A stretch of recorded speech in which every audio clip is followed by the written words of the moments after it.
Welcome to Los Angeles, California, a well-known melting pot of diversity and culture. Yes, it's largely Hispanic, but if it weren't, it wouldn't be called LA or Los Angeles because that means the Angels. I guess it would be called TA. Now, why is it so terrible that they have Mexican Heritage Month and people like Danny Trejo out there? I mean, sombreros. I know we had Fernando Valenzuela and Vin Scully saying, "If you got a sombrero, throw it in the air." But merchandise and more Mexican heritage stuff, and when really Dodger Stadium is actually responsible for destroying the lives of many Mexican people. Some people falsely blame Walter O'Malley, but the thing is, what happened here is Chavez Ravine, where many Mexican Americans resided, were forced out of their home due to eminent domain from Los Angeles County because they wanted to make big money with baseball. Dodgers actually screwed over their Mexican fans before they even had fans here because they were still the Brooklyn Dodgers. Imagine being forcefully thrown out of your home as a Mexican American. And we can't blame Walter O'Malley. I mean, this is done to the entire Latino community throughout Chavez Ravine. I mean, people, it's sad, really. Look at Los Angeles' history and how Dodger Stadium really, from 1951 to 61, was working since the 50s, 1950s, to really just get it under construction when they finally did in 1962. Truth be told, it was an ugly, violent clearing. Bunch of police officers coming out, pulling out residents, throwing people around, just police wresting the land away from their owners, using things like eminent domain.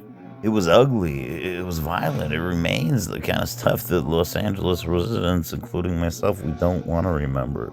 Once called Stone Quarry Hills, later renamed Chavez Ravine after a rancher.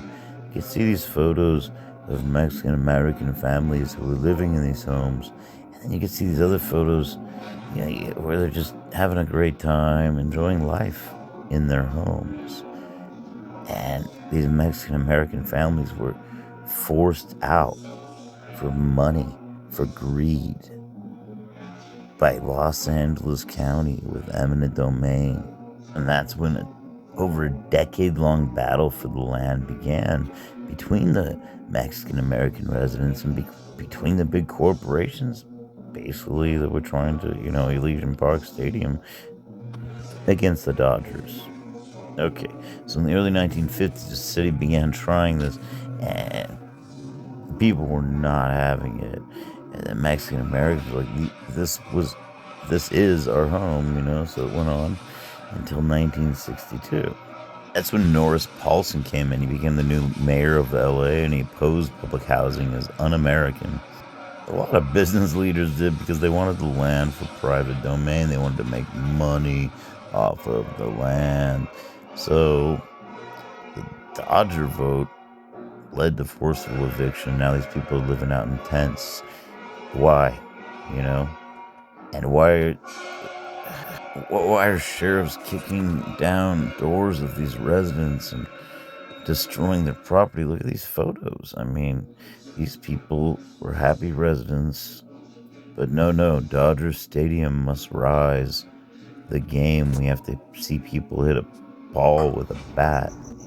So the Mexican Heritage Night is really, truly a slap in the face, and Viva los Lawyers and all of that stuff is such a slap in the face. And Dodgers, the fact that they even go there and make a Mexican jersey, it's extremely it's offensive to me, and I'm not even a Mexican American, but if I were, I don't think I would ever go to a Dodger game again. As it is, I don't go to Dodger games, kind of on a mini boycott from the Dodgers, and you can kind of see why with all the hypocrisy going on. I mean, what they did to the Mexican Americans was terrible. Let everybody know what you think in the comments section below.